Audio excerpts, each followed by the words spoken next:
My name is Alyssa with Every Stride Counts. I'm a certified equine bodyworker, and I'd like you to meet Butters the Haflinger, who is due for a bodywork session. Butters is in his mid-teens and is owned by my parents, so I'm very fortunate that I get to hang out with him a lot. I used to use him as a student lesson horse, but now he enjoys a life of semi-retirement with an occasional ride and a weekly carriage drive around the neighborhood. The Haflinger breed originated from the Alps on the border of Austria and Italy during the 1870s. They were originally bred for pack work in the mountains and later for harness work in the fields. With his flaxen chestnut color, big kind eyes, and even his occasional headstrong moments, Butters is the quintessential example of his breed.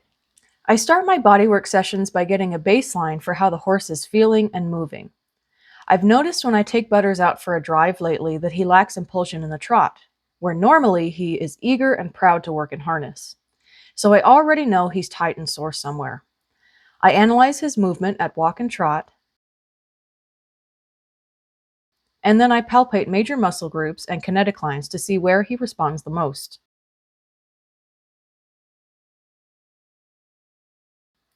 I'm planning to explain what I'm looking for during these tests in detail in an upcoming video, so I'm sorry that I'm zooming through this part, but I want to be able to dedicate a full video to these important topics.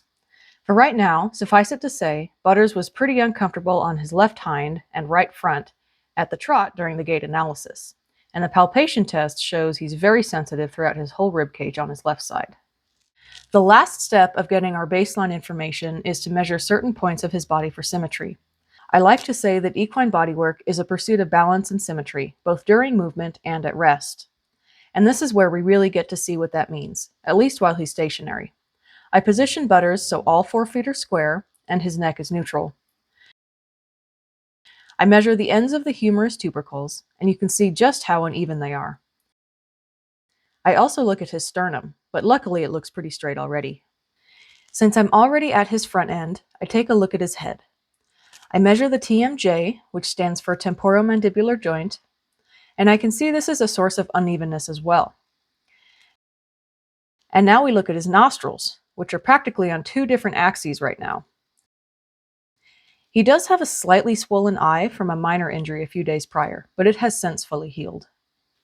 Next, I look at his behind and measure his tubercoxae, which are the widest points of the pelvis. This doesn't look too bad on this axis.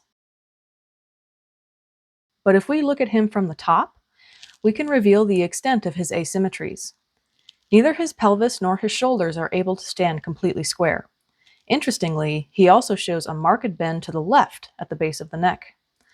All of these points of asymmetry indicate a lack of balance and harmony throughout his body, and these can lead to tension and pain. So let's see what we can do to help. I get to work on his right side first, since it seems like his left side is where the biggest problem is. I want to try to release what I can where he's less tense first. I use a variety of massage techniques in my bodywork sessions, and in this case I used a combination of Bowen and trigger point therapies to address tension in his fly shaker muscle, or cutaneous trunci, and intercostals, which are the muscles between the ribs. I use a step stool for a better angle on his lower back, and this area takes some time to release, but we eventually get there. Then I switch over to his left side, since our baseline tests indicated this is where his biggest pain points are. As soon as I start working on the cutaneous trunci muscle on this side, his facial muscles contract, letting me know this is a painful area for him. After helping him work through some pain throughout the left side of his rib cage, I get back on my step stool and work on the lumbar area. And it's pretty clear we're getting into something deeper with him. These are not just fly stomps. These are definitely warning stomps. He's letting me know that this is pretty sensitive, and he's not fully on board with me messing with it.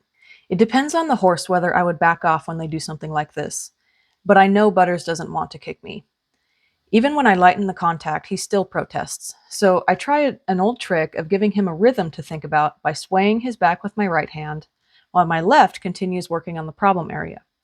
I'm right on the lumbar region of the thoracolumbar fascia, but below that lies the longissimus dorsi, which is probably also causing him some distress. Finally, we're getting somewhere. I can feel the whole area free up under my hands.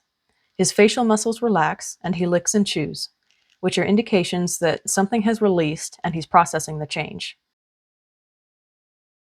I move on to a foreleg stretch to solidify the work I just did. I went a little too fast for him at first, and he pulled his leg back to let me know about it. I adjust my approach, instead letting him decide when he's ready to sink into the stretch. That made him much happier. I switch back to his right side, and after a foreleg stretch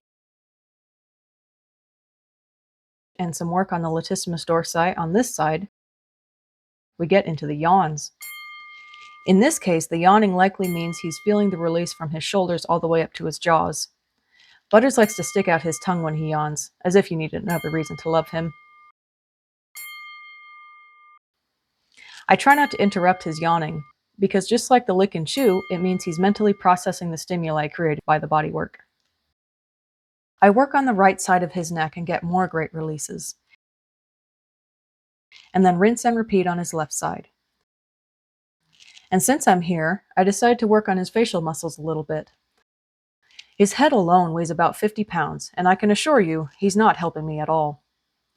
A check of his hyoid bone tells me this diminutive little bone is leaning slightly to the right, so I very gently help him correct it. I never want to manipulate the hyoid in any way, but I know how to guide him to realign it. After a quick recheck, that's feeling much better. By the time I'm done with his head and neck, he's already a much happier horse. But I want to finish off with some fascial stretching on his hind legs. These are a series of stretches that can bring a huge amount of relief to his whole body, but they can sometimes be intense and sometimes have a delayed reaction. Butters surprised me here by being much more flexible and comfortable on his left hind leg, while his right hind leg was where the majority of the tension was focused. Based on where I needed to concentrate the rest of the session on his left side, I expected that to be tougher for him. There were definitely some more things that I wanted to do with him today, but I've come to learn that if a horse has an ocean to cross, it's best not to make them cross it in one day. Bodywork is a continuous process, never a one-and-done kind of thing, and it would be best to let him stop here today. The goal is to bring him some relief, and I think we've done that.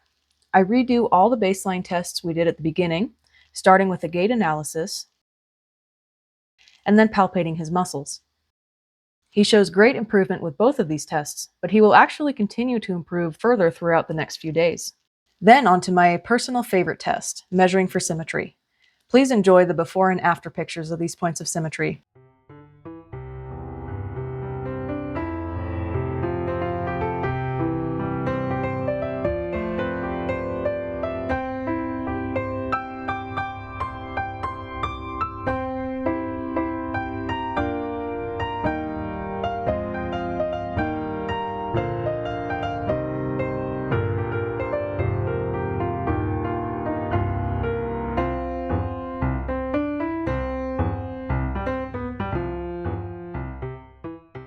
Thank you for joining me for this bodywork session.